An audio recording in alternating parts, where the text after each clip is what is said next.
Hello student, KJ knowledge hub के YouTube channel में आपका स्वागत है। तो आइए आज हम लोग बिहार बोर्ड के रसायन विज्ञान के पाठ 2 अम्ल भस्म तथा लवण के अति लघुत्तरीय प्रश्न के भाग 2 में बाकी बचे हुए प्रश्नों के बारे में जानकारी प्राप्त करते हैं।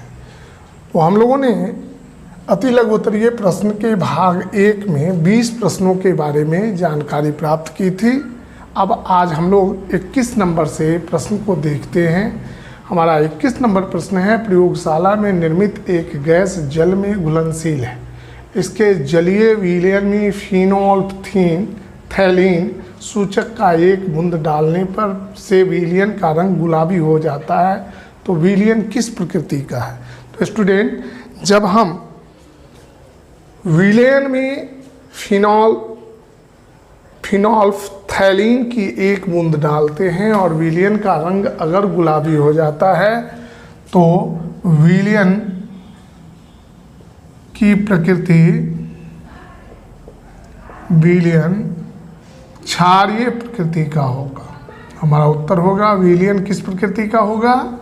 क्षारीय प्रकृति का होगा, यानी भास्मिक बेसिक नेचर का होगा, प्रकृति का होगा।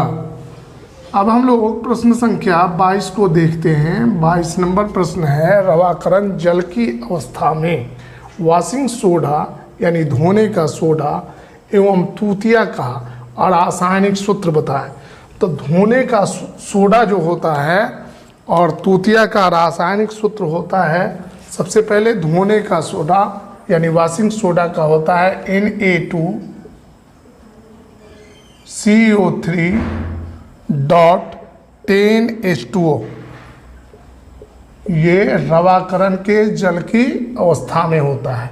और तूतिया का होता है कॉपर सल्फेट यानी CuSO4.5H2O 5H2O।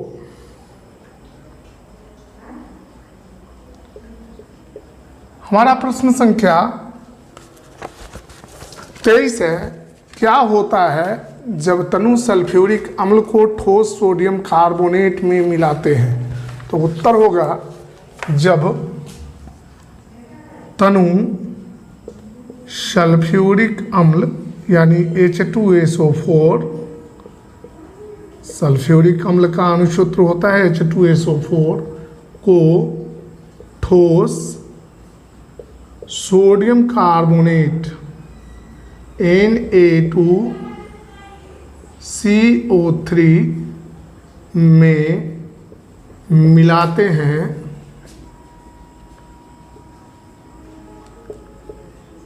तब सोडियम सल्फेट यानी Na2SO4 प्लस CO2 यानी कार्बन डाइऑक्साइड एवं जल बनता है, जल बनता है। स्टूडेंट, अब हम लोग प्रश्न संख्या 24 को देखते हैं। किसी विलयन में हाइड्रोजन आयन जलीय आयनों की सांद्रता बढ़ाने पर उस विलयन का पीएच मान पर क्या प्रभाव पड़ता है? तो उत्तर होगा किसी विलयन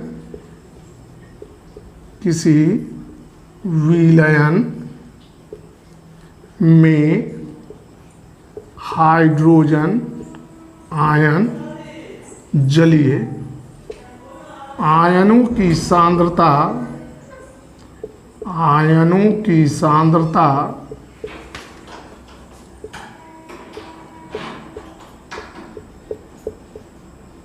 बढ़ाने पर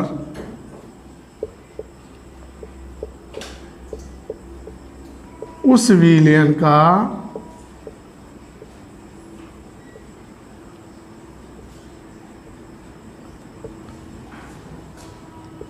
पीएच मान बढ़ता है और घटाएंगे तो घटेगा, बढ़ता है। अभी देखते हैं, ये अगला प्रश्न है, वायुमंडल में जल के अणु त्यागने वाले जलयोजित लवण क्या कहलाते हैं? तो वायुमंडल में जल के अणु त्यागने वाले जलयोजित लवण अम्लीय लवण कहलाते हैं। वायुमंडल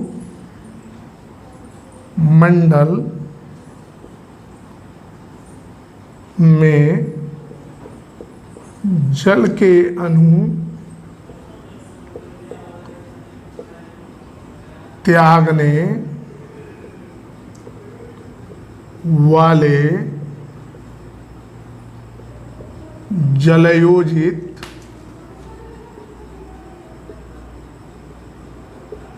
लवण अम्लीय लवण कहलाते हैं।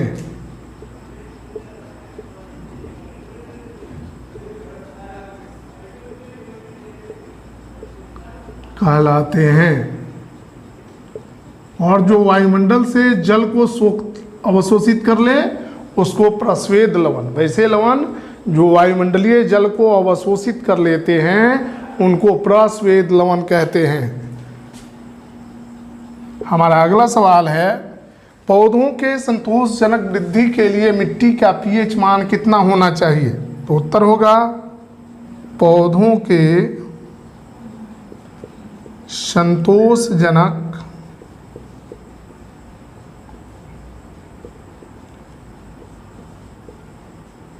संतोषजनक वृद्धि के लिए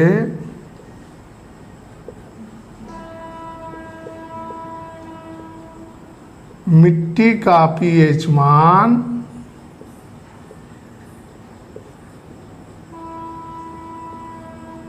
7 के आसपास होना चाहिए।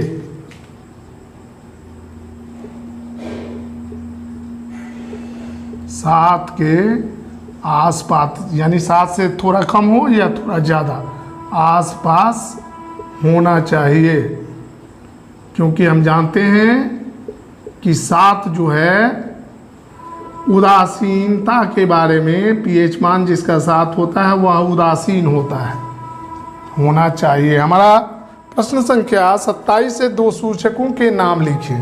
तो 2 सूचकों के नाम है, नंबर 1 लिटमस पत्र, ये सूचक है जो लाइकेन नामक पौधे शैवाल के लाइकेन नामक पौधों के अर्क से तैयार किया जाता है।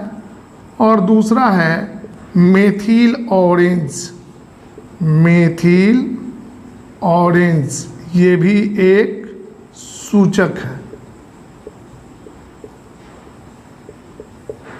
तो स्टूडेंट आप वीडियो को पहले पॉज करें और इसका स्क्रीनशॉट लें, फिर हम लोग प्रश्न संख्या 27 के बाद देखते हैं। अब 3 और प्रश्न हैं और कुछ मैंने स्पेशली परीक्षा के दृष्टिकोण से कुछ नए प्रश्नों को मैंने लिखा है, उसको भी आपके समक्ष रखूँगा।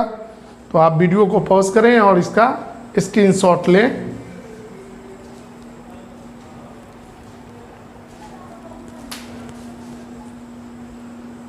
देखते हैं प्रश्न संख्या 28, साधारण नमक में किस यौगिक को मिलाकर आयोडीन युक्त नमक बनाया जाता है?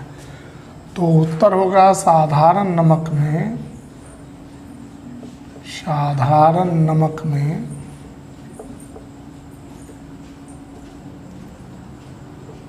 पोटेशियम आयोडाइड यानी Ki एवं या KiO3 कहाँ गया बुक?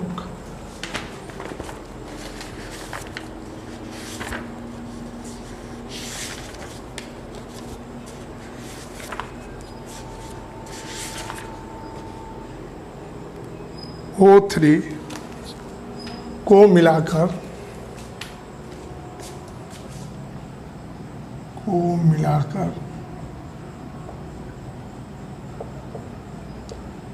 आयोडीन युक्त नमक बनाया जाता है। आयोडीन युक्त नमक बनाया जाता है।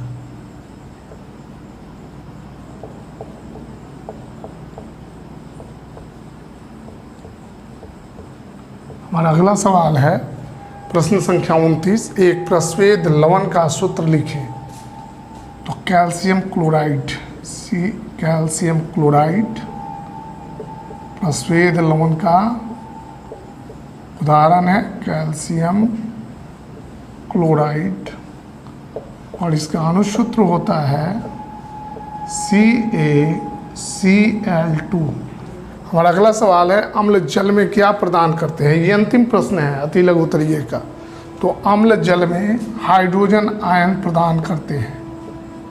अम्ल जल में हाइड्रोजन आयन प्रदान करते हैं।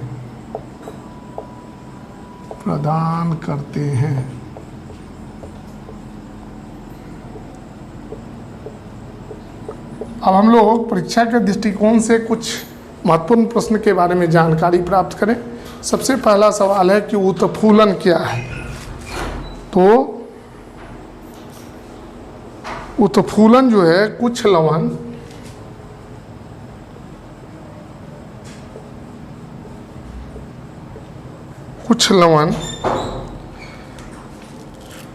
को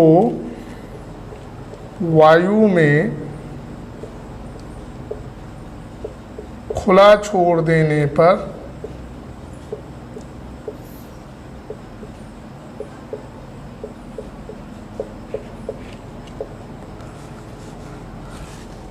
उनमें वे अपने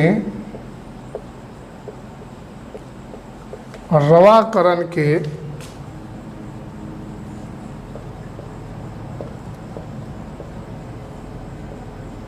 जल को त्याग कर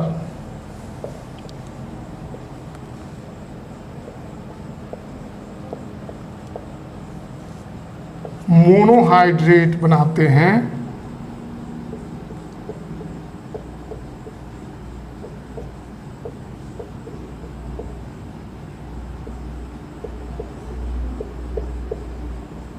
इस प्रक्रिया को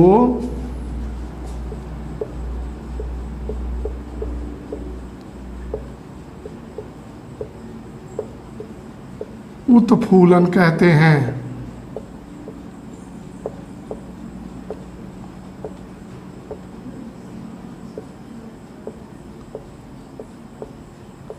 अब हमारा अगला सवाल है प्रबल अम्ल किसे कहते हैं। वैसे अम्ल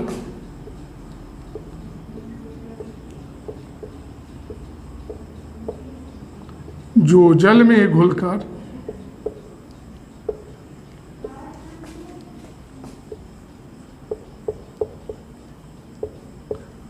पूर्णतः आयनित होते हैं,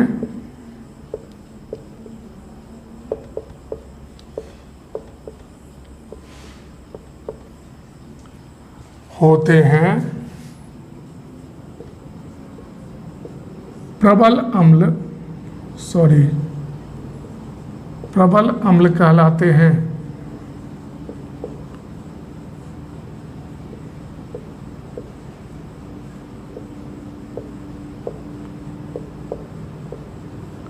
जैसे H2SO4,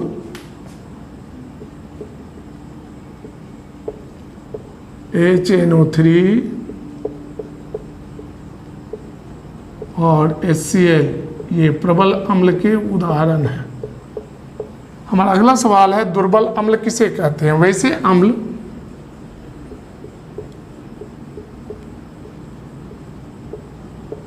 जो जल में घुलकर आंशिक रूप से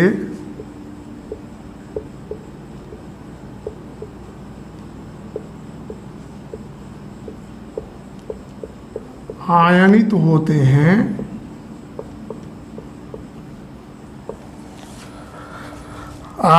होते हैं,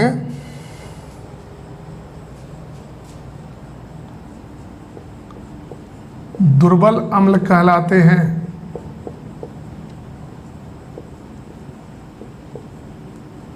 वीक एसिड,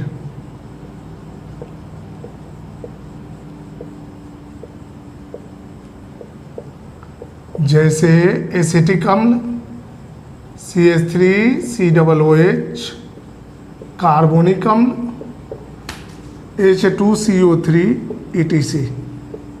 इसका नाम है कार्बोनिक अम्ल, इसका नाम है एसिटिक अम्ल। हमारा अगला सवाल है प्रस्वेद लवण किसे कहते हैं? वैसे लवण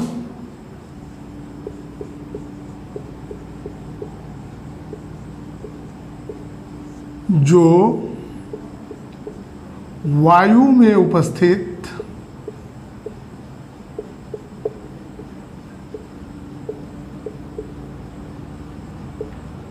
नमी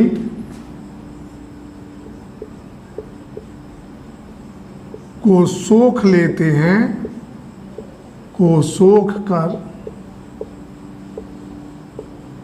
पसीज जाते हैं। देखिएगा बरसात के दिन में नमक जो है पसीज जाता है, क्योंकि उसमें अशुद्धि के रूप में पोटेशियम क्लोराइड उपस्थित होता है, जो वायुमंडलीय नमी को सोख लेता है और नमक पसीज जाता है। सोख कर पसीज जाते हैं, प्रस्वेद लवण कहलाते हैं।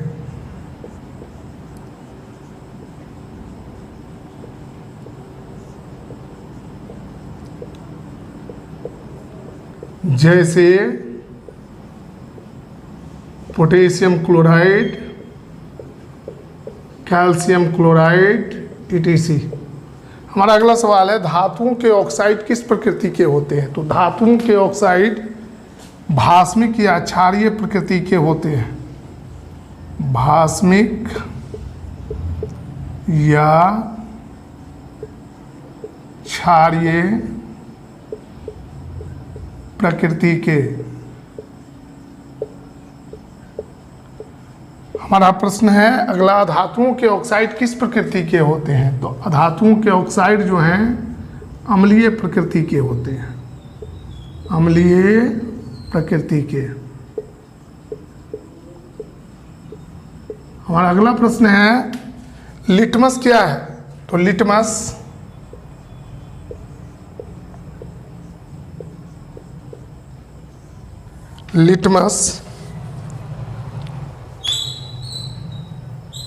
लाइकेन से प्राप्त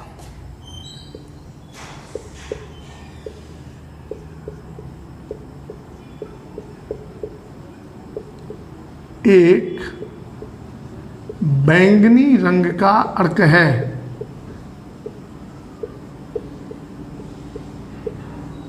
बैंगनी रंग का उदासीन अर्क है, न्यूट्रल होता है।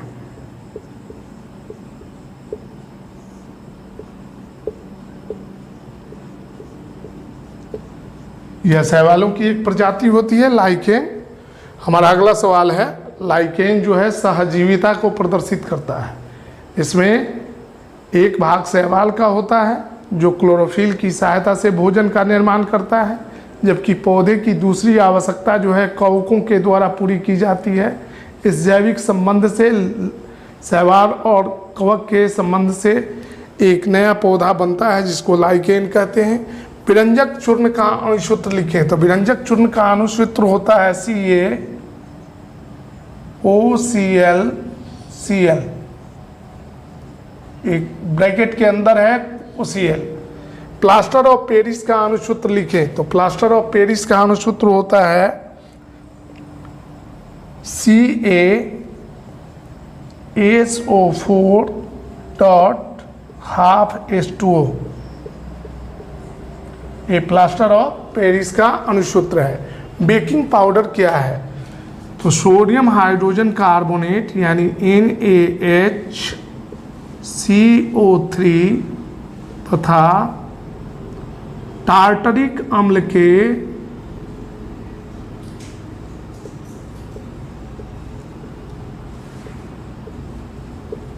मिश्रण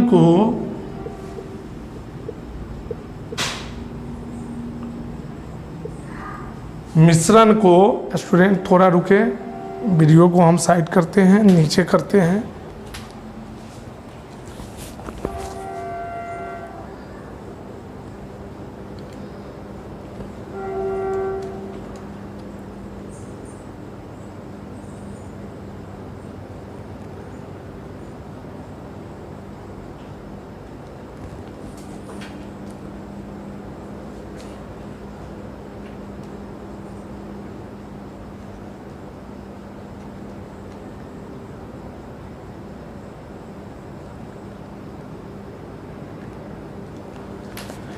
के मिश्रण को बेकिंग पाउडर कहते हैं।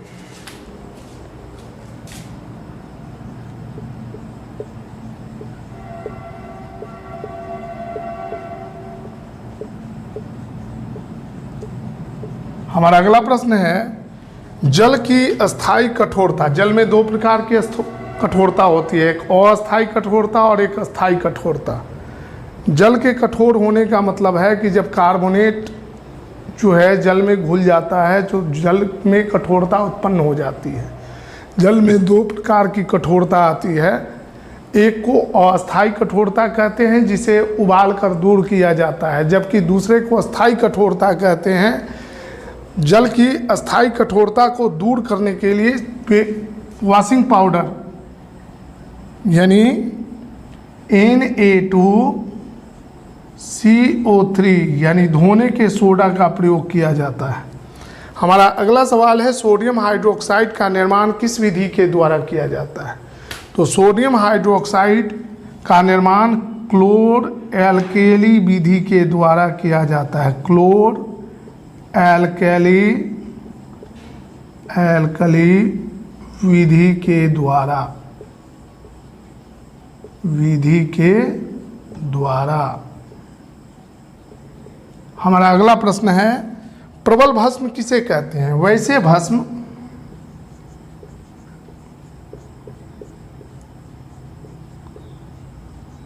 में भस्म जो जल में घुलकर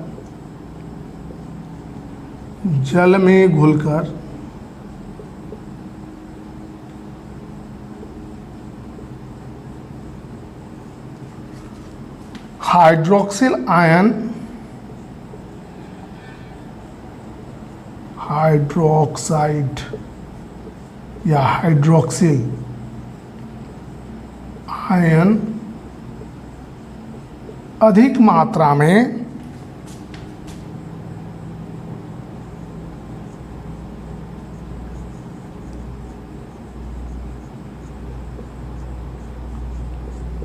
प्रदान करते हैं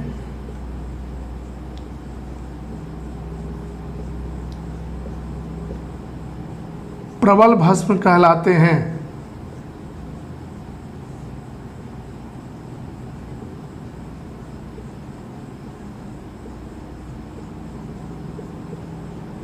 देखते हैं दुर्बल भस्म किसे कहते हैं? वैसे भस्म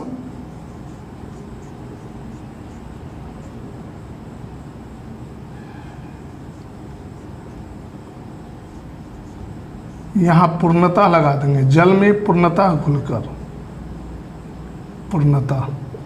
वैसे भस्म जो जल में अंशतः घुलकर, जो जल में अंशतः घुलकर कम मात्रा में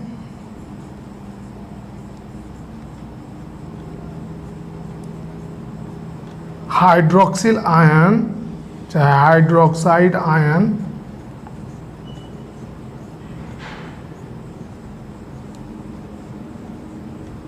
प्रदान करते हैं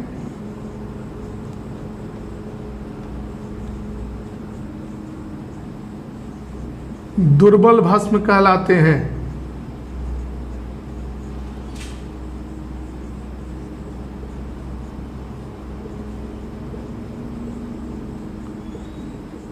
तो स्टूडेंट, आज हमने आपके समक्ष रसायन विज्ञान के पाठ 2 अम्ल भस्म तथा लवण के अति लघुत्तरीय प्रश्न के साथ साथ कुछ अन्य परीक्षा के दृष्टिकोण से उपयोगी प्रश्नों के बारे में बारी बारी से चर्चा की। अगर आपको वीडियो अच्छा लगे तो आप इसे लाइक करें, शेयर करें, सब्सक्राइब करें और हमारे अगले वीडियो का इंतज़ार करें। तब तक के लिए हम आपसे विदा लेते हैं। धन्यवाद।